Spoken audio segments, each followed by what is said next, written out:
उसके अलग अलग स्तर होते हैं खाने के। जैसे कि एक तो उसका मौलिक स्तर हुआ कि कार्बोहाइड्रेट्स हैं या प्रोटीन्स हैं या क्या है वगैरह वगैरह। अब ये जो एक उसका स्तर है, मटीरियल स्तर जिसे कहना चाहिए, उस स्तर को इस तरह से समझना चाहिए कि आपको जिस चीज की जरूरत है वो आपको खाना चाहिए। जैसे कि जिस आदमी में ज्यादा कफ है उसको ठंडी चीजें या ऐसी चीजें कि जिससे आप जानते हैं उसमें क्या क्या अवॉइड करना चाहिए, क्योंकि सहयोग में आयुर्वेद के दृष्टि से जो लेफ्ट साइड कफ की मानी जाती है उसी तरह से वो हमारा लेफ्ट माने महाकाली की शक्ति है। महाकाली की शक्ति डिस्टर्ब हो जाती है कफ से, इसलिए जिसको कफ हो रहा है उसको एक स्तर पे ये समझ लेना चाहिए कि जिससे कफ बढ़ेगा वो काम नहीं करना चाहिए।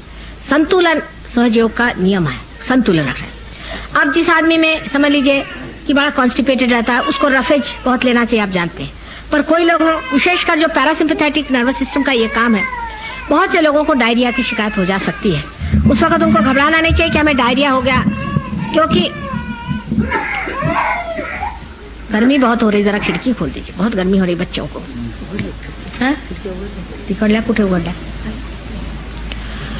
और उस वक्त हम लोगों को ये सोचना चाहिए कि जिसको जरूरत है उसको ज्यादा सब्जी खानी चाहिए और जिसको जरूरत है वो ज्यादा प्रोटीन खाए। ये तो अपनी अपनी सूझबूझ और समझ से होना चाहिए। लेकिन कोई कहे कि सात्विक अन्न कोई होता है, उस मामले में मुझे कहना कि उसमें बड़ी गलतफहमी हमको, ये दूसरे स्तर की बात है कि हम लोग सोचते हैं कि अगर हम सब्जी और ये खाएं तो बड़े सात्विक हो जाएंगे और अगर थोड़ा सा हमने गोश्त छू लिया तो हम असात्विक होंगे। ये बड़ी गलतफहमी है हम लोगों के अंदर।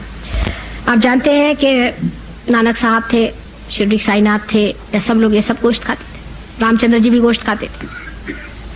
तो इस तरह की आइडिया कर लेना कि इसे गोश्त कोई खा ले तो वो बिल्कुल अधर्मी हो गया और आप अगर घास खाएं तो आप बड़े धार्मिक हो गए, ये गलत बात है। लेकिन इसका ये भी मतलब नहीं है कि आप गोश्त खाइए ही। अगर आप वेजिटेरियन है तो आप वेजिटेरियन रहिए, नॉन वेजिटेरियन रहिए। सिर्फ देखना चाहिए जरूरत किस चीज की। समझ लीजिए किसी आदमी में बहुत डायरिया होता है तो उसके लिए प्रोटीन फूड उसको मदद करेगा हमेशा, इसलिए अगर वो प्रोटीन फूड खाए तो कोई हर्ज नहीं। लेकिन हर समय खाने पे आप अगर मुझे पूछे कि मैंने दिन में क्या खाया तो मुझे नहीं पता, या शाम को क्या खाया मुझे पता है। लेकिन इसमें सबसे जो बड़ी बात देखने की होती है ये कि खाने के वाइब्रेशंस कैसे हैं। ये नहीं कि उसकी क्वालिटी क्या है, वाइब्रेशंस कैसे। वाइब्रेशन से आप फौरन जान जाइएगा ये खाना नहीं खाना चाहिए। उदाहरण के लिए बताएं, एक साहब के हम खाना खाने गए और उनका बड़े आलीशान मकान, बड़े बढ़िया तरीके से बातचीत करी, उनकी बीवी, 3 उनकी लड़कियां, सब कुछ।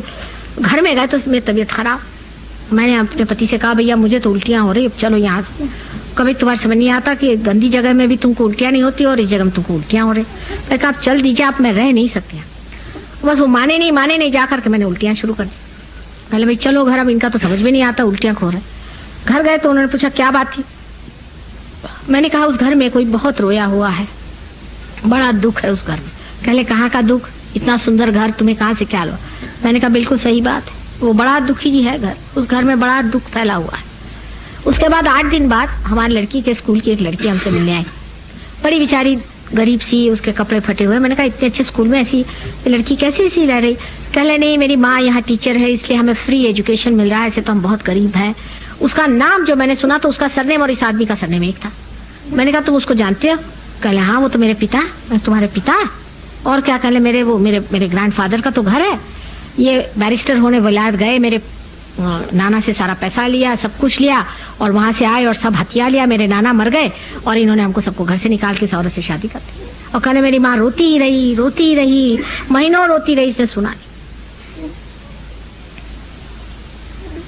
वो अगर वेजिटेरियन खाना भी होता तो भी बेकार।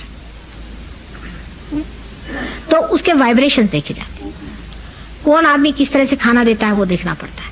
और अगर गलत खाना आपके पेट में चला जाए तो फौरन आपको उल्टी हो जाएगी सहयोग के बाद में, या डायरिया हो जाएगा। अभी एक रिश्तेदारी में ही किसी की शादी तय हुई है, सहयोगी मतलब रिश्तेदार मेरे तो सहयोगी है ना, तो वो गए किसी, उन्होंने कहा चलिए हमारे रिश्तेदारों से मिलने के लिए। तो दामादों को ले गए।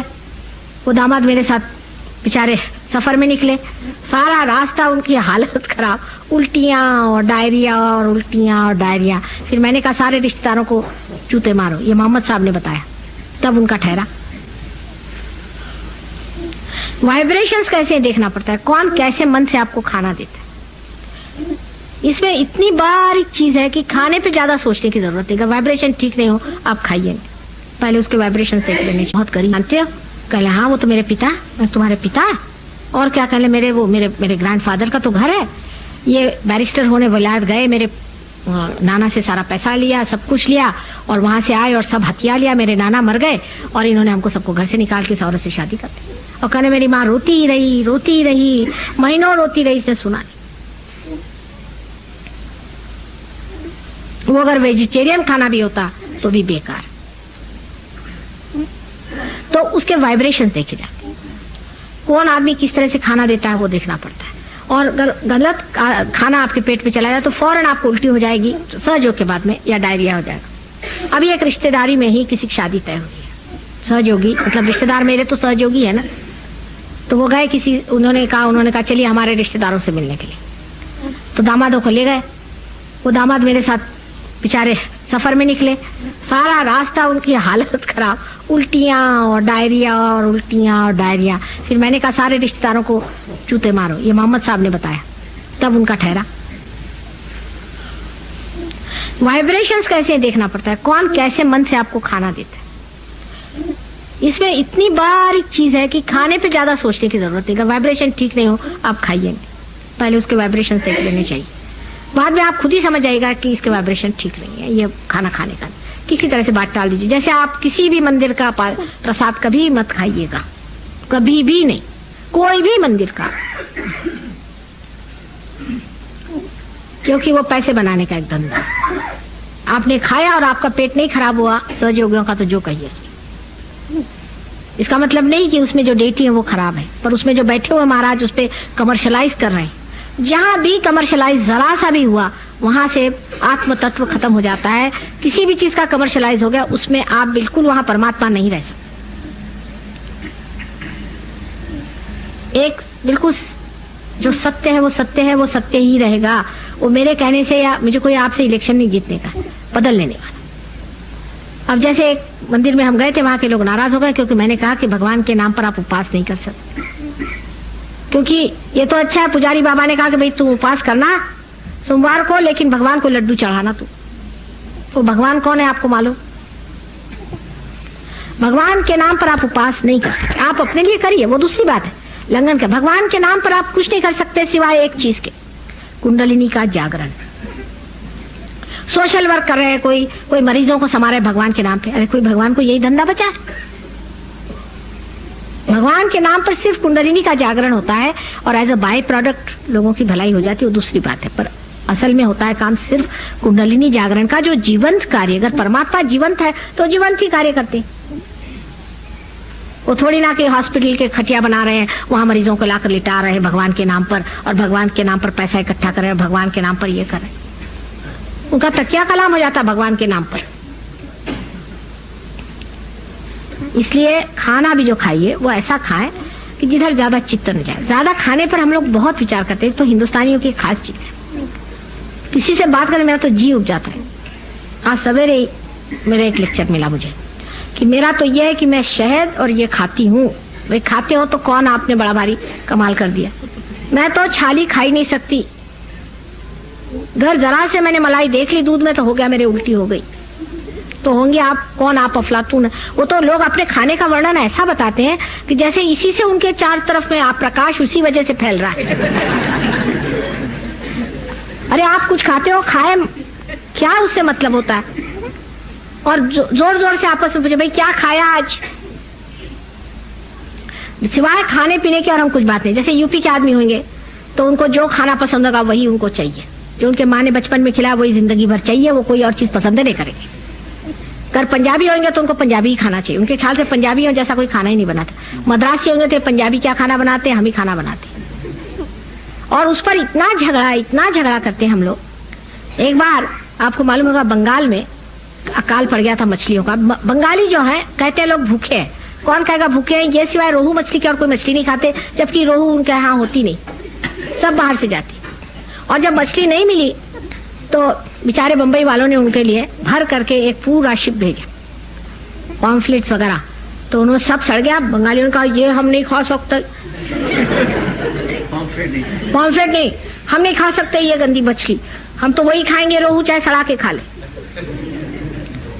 ये हमारे देश में बीमारी है सबको इतनी, हमेशा सुबह शाम तक मैंने उसके यहाँ ये खाया, उसने वो खिलाया, रात दिन चलते रहता। और किसी देश में इतना नहीं। मेरी बीबी ये अच्छा बनाती है, हर समय खाने पीने की बात। हम लोग की जीभ बढ़ गई, आंख नहीं बढ़ी। जीभ ही है, जीभ ही है हम लोग, और कुछ नहीं रह गए। तो बोलते ज्यादा है और एक खाते ज्यादा है। इतना हम लोग को खाने की बीमारी, खाएंगे कुछ नहीं, ये अच्छा नहीं बना, इसमें प्याज ज्यादा पड़ गया, उसमें उन्हें बीबी बेचारी परेशान। लेकिन आप जापानी लोगों को देखिए, उनकी आंख इतनी तेज है। अब जैसे आते ही साथ कहेंगे साहब ये क्या गुलाबी रंग लगा रखा है, इसमें सफेद नहीं, इसके साथ दूसरा रंग होना चाहिए। इतना सेंस उनको कलर का होता है, इतना सेंस होता है, इमीडिएटली कह देंगे इसके एस्थेटिक्स ठीक नहीं, मतलब उसके पूरे वाइब्रेशंस पकड़ लेंगे। संगीत का लोगों को इतना ज्ञान होता है, जरा सा स्वर इधर से उधर हो जाता है। हम लोग के तो कान भी नहीं है, सारे तरह के बेसुरे गाने हम लोग सुनते रहते सुबह शाम तक। उसका बेसुरापन नहीं समझ में आता कि ये बेसुरी चीज है। लेकिन खाने के मामले में जरा सा प्याज लाल ज्यादा हो गया कि कच्चा ज्यादा हो गया, उसको पकड़ के बैठ जाएंगे बड़े बड़े लोग। आपको आश्चर्य होगा, मैंने प्राइम मिनिस्टरों को ऐसी बातें करती हूँ। वो कहते हैं साहब मुझे तो फलाने चीज की एक जलेबी पसंद है। बताइए, इसे सभी लोग इस देश में करते रहे, उनको पसंद है तो लिए चले जा रहे हैं लोग, हो गया। ये शोभा नहीं।